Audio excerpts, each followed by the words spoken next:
welcome to Filmology. I'm Ariana, and today I'm back to reviewing films. It took me a long time to go back to this. I've been really busy, and you know, life happens, dude. But I have watched a ton of films, which I'm not gonna review. I was gonna do a review of Night of Cups, but I realized that the stuff I shot was just really mean, and I didn't feel like editing it. So, you know, in my heart of hearts that happened, but in real life, no, it didn't. Anyway, today I'll be talking about one of my favorite films this year so far. It's still July, there's room for improvement, though I don't think it's gonna get much better than this in terms of horror movies, horror comedies, I guess. It's Kevin Smith's new feature, Yoga Hosers. It stars his daughter, Harley Quinn Smith, and Johnny Depp's daughter, Lily Rose Depp. And Johnny Depp himself.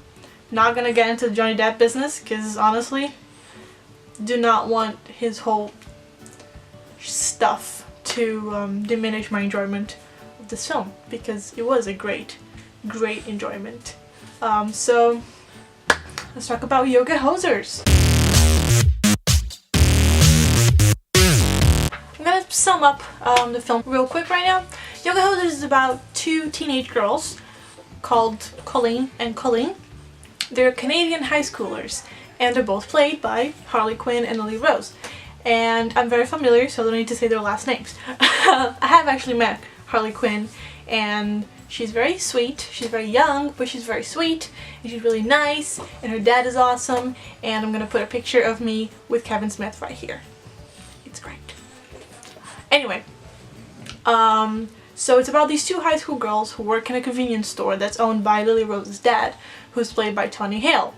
You might know him from Arrested Development or Veep fame. He's hilarious. He is in a relationship with the manager of the convenience store, who is played by Natasha Lyonne, who is hilarious in this film. Basically every single person does a great job at the comedy stuff in this film. Johnny Depp is really funny. Justin Long is hilarious. He's the yoga master, and he has some really fantastic gags during the film. And basically it's about these two girls who want to go to a party, but they can't because they have to work late in the convenience store. And then shit happens, essentially. And I don't want to spoil really how funny and like the turns that this film takes, so I am gonna spoil a few of the plot points here. So if you haven't seen the film yet, you might not want to continue watching this. But you know, that's your own prerogative. Do not yell at me, because I've warned you. I've done the spoiler alert thing. So anyway, the main villain of the film is this Nazi man who had himself cryogenically frozen, waiting for his clones to ripen so he could take over the world using his clones. But he made the clones using bratwurst, like sausage meat, and so the clones woke up too early because of a power thing, because they were buried underneath the convenience store.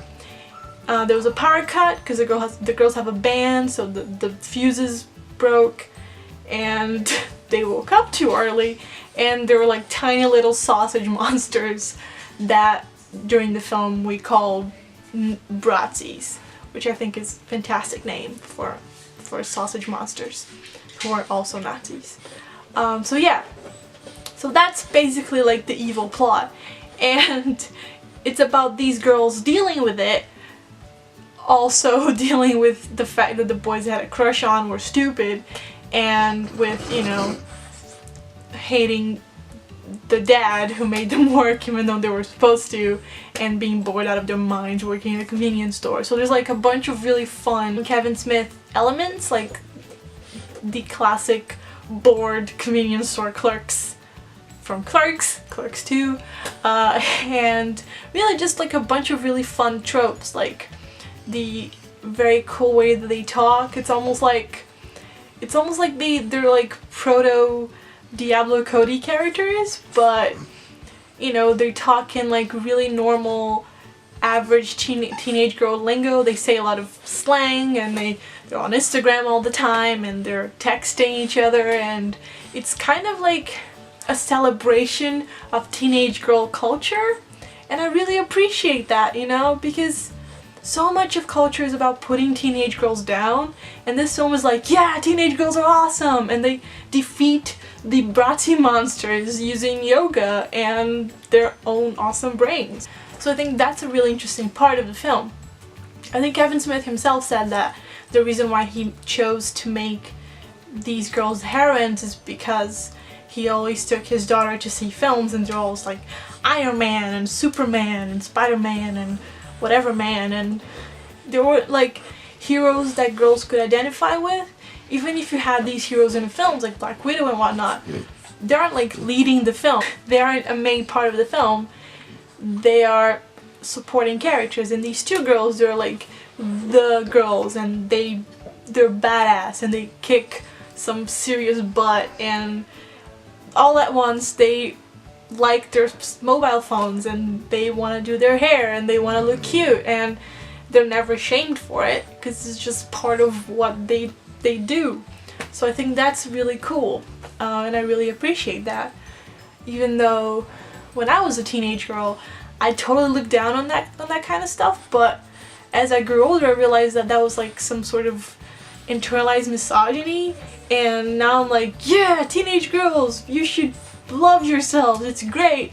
You know, appreciate the fact that you can do makeup and look beautiful, or that you don't have to do makeup if you don't want to, because hey, it's a choice. So I think that, you know, it's really cool that you see like a guy like Kevin Smith, who's made all these really cool guy films, coming into this world of teenagers and being really good at it because he is so close with his daughter. And if you've heard of his segment in a horror anthology coming out soon, Holidays, it's the Halloween segment, and it also features Harley Quinn, and it's sort of the same sort of deal. It's about like cam girls and, you know, and brutal murder, and it's really funny. And I think Kevin Smith is really good at portraying these people as they are instead of trying to glorify them. You know, it just sort of celebrates the teenage girls as they are. Awesome. As I said, in terms of supporting characters, they have a really good lineup.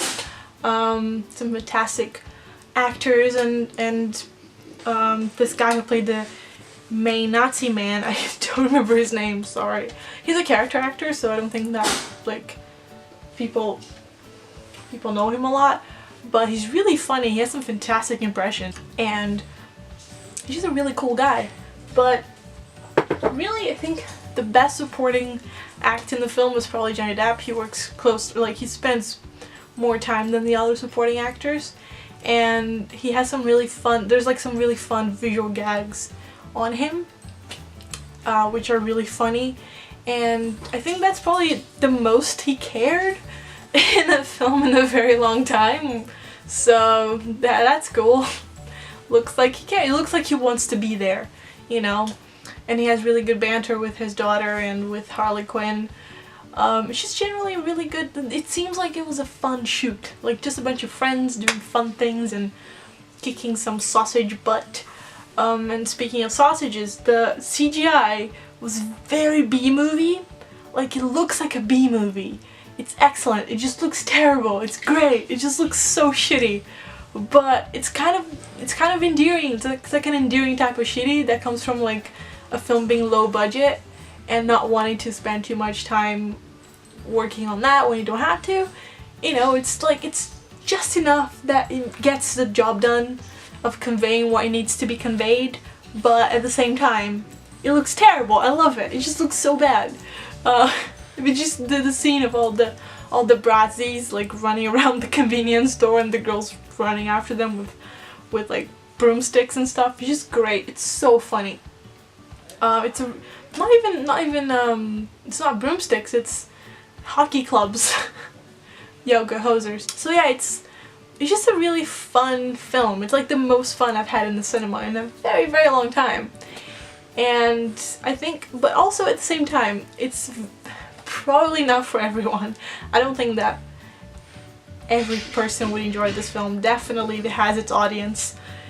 and I'm part of that audience if you like that kind of stuff, you know, like schlock and nonsense and bad but endearing type films, you know, then that's the film for you. If you like cohesive thespianism and all that stuff, and you know, I don't know, if you like stuff like Transformers, you're probably not gonna enjoy this very much. Even if you like the Avengers, it's like, it's not quite there. It's more for people who have been following Kevin Smith and enjoy his films, because in the end he makes his movies for himself, and if you don't like them, you know, he's like, whatever, I'm not trying to please you, which is an attitude I appreciate and applaud. So yeah, I would highly recommend Yoga Hosers for its specific audience, and you know, it's a good time. It's a good old time. Fun time. And thank you for watching. I'll try to do more of these, but who knows? Who knows what the future has in store for me and for this channel. Goodbye. Thank you for watching. Bye!